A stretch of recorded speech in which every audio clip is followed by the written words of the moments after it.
we will repair this, no cost to you. Which means I won in principle. This is known as a working compromise, and therefore is acceptable. But I'm always interested, ladies and gentlemen, in honing my skills. Because you've got to practice and you've got to keep honing your skill. So just for a little sweetener, I looked at him, I said, Mr. Smith, what you're saying is absolutely acceptable on one condition. Next time I come here, you pay for my travel time. You also pay for my time loss, which is $150 per hour. He looks at me. He says, sir, there's a better machine, $10 difference. Do you mind paying? I gave him $10, I get a new machine. So this is the broken record technique. Another technique is known as fogging.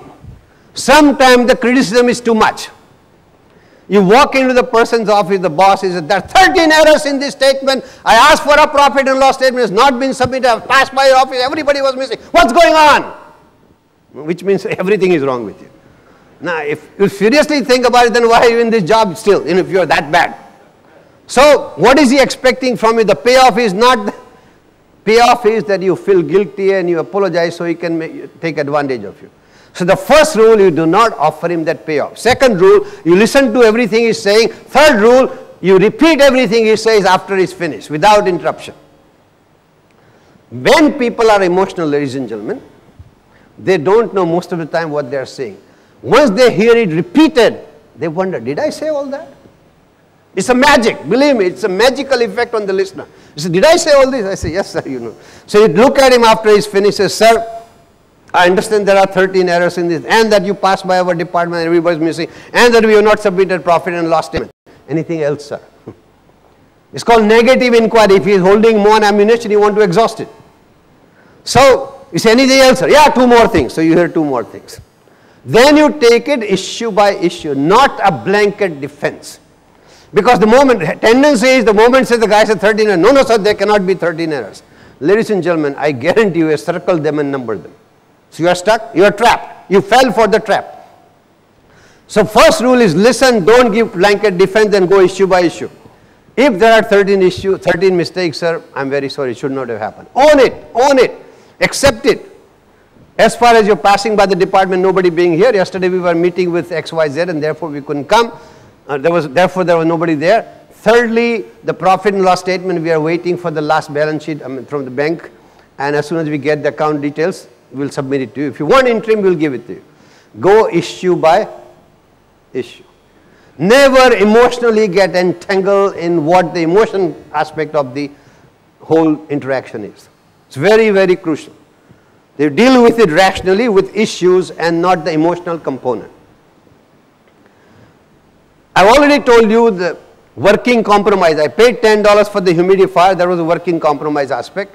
I want to tell you one more example for working compromise, because I want you to realize in personal relationship how you must take care of the feelings of the other person while being assertive and using protective skills. So in our culture, ladies and gentlemen, the closest relationship I can think of is mother and a son relationship. I had a mother. I'm sure all of you have or had one. My mother died about 94. She lived in Ahmedabad and I visited her every second, third month. One time when she was about 87, I went to visit. She was, all the last day of her life, she was very active. And so I'm genetically fit. So I went to her once and meet her and she said, Baba best. Baba is a little boy in Gujarati. So I know my mother had an agenda. An Ahmedabadi mother had a better agenda. So I sat down. I said, Baba, you know Doordarshan has come? So what was the agenda? TV. She wants a television. Now she doesn't say, give me a TV. See how the dialogue goes. So I got all my antennas out. I say, yes, I heard that a broadcast is coming. I say, Baba, you went to America and lectured and made a lot of money? People tell me. You know. I say, yes. He said, 10,000, 12,000 rupees will not be a problem. I said, shouldn't be. Don't you think you should buy me a television? I know this is not her agenda. Neighbors have told her. If cameraman buys it, they can watch it. You know. How can I benefit from the other person's action, remember? So, I said, Mother, you are 80 some plus something, and yet this time you go to Atulananji's discourse on the Gita at the Sannyas Ashram. You're not going to watch television at that time. If you watch it, a whole bunch of kids from the neighbor will come. You'll have to cater to them. Do you need all this at this age? Why you give me lecture? You don't want to give me say so. I say, it's not saying I want it. It's not the machine. What is it? You don't have the money? I say, I got the money. You don't love me? You know, every tool, one after the other.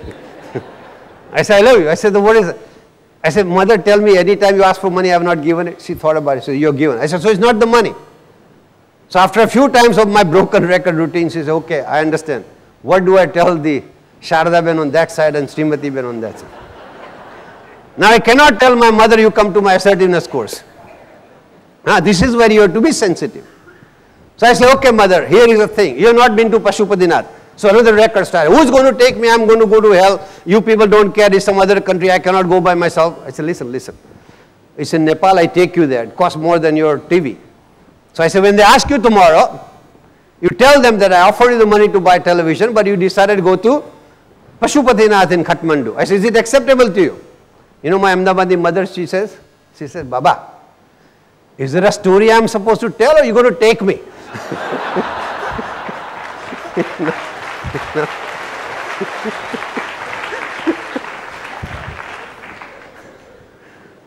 So I said, mother, I will take you. She said, okay, I tell. Next day, they asked, he said, Kam Kamraman, is your son buying your television? My mother, son, TV. He offered me a video also. You know. There is a proverb in Sanskrit, Vachaneshu kim daridrata. When you're saying something, why be poor? So she said, I decided at this age, do I want to do all this? So I decided to use that money to go to Pashupatinath on a pilgrimage. So the second question in Ahmedabadi minds, the neighbor is, oh, you go to Pashupatinath, Rudrak Sari Male Kamla Ben. So he got a shopping list from the neighbors. You know. Just to reassure you, I did take my mother to Kathmandu. And in the morning, I took my mother to Pashupatinath for darshan. In the evening, I took her to Oberoi Casino to gamble. You know. So my mother is sitting at a blackjack table and playing cards. And I say, Mother, Tirthakshetre kritam papam vajralepo bhavishyati. Sin committed at the place of pilgrimage is never can be wiped out. She says, shut up, let me concentrate.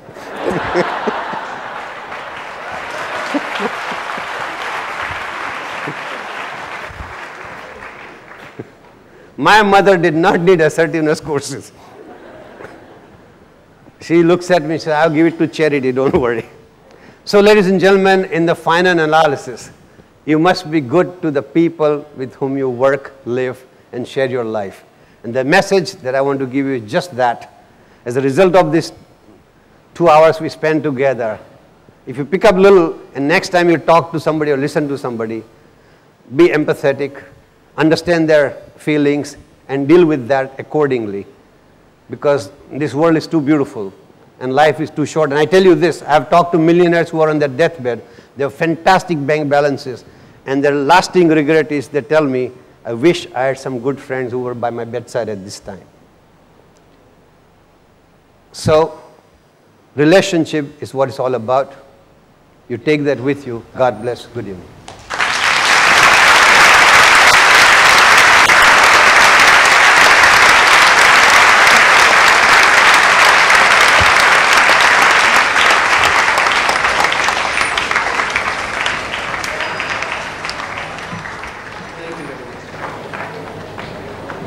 The house is open for discussion.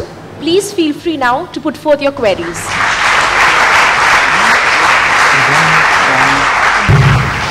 Sir, many times it happens that people ask for help or information from you, and when it is their turn, they refuse or they try to evade or give some excuses. So in such situations, what's the way? Sometimes people play a game which is known as yes but. They come asking for a solution of a problem. When you give them, he says, yes but because of this. And you give another one, they will start again, yes but. So a couple of times they yes but they start. Recognize that this is a game they are into, and you don't want to play that game. This is the best I have to offer. I'm sure I'm not qualified to what you want. Find somebody who is. And leave it at that. Yes, even then they may not be able to use it because they don't want to use it for one reason or the other. Okay, if you are a professional, if you have to charge for it, ask for it, that this is what it will cost you. Because I know she's a professional, that's what I'm telling. Excuse me, sir. You are excused. Thank you. Sir, you always say, and I've heard from my student, you always teach, boss is always right.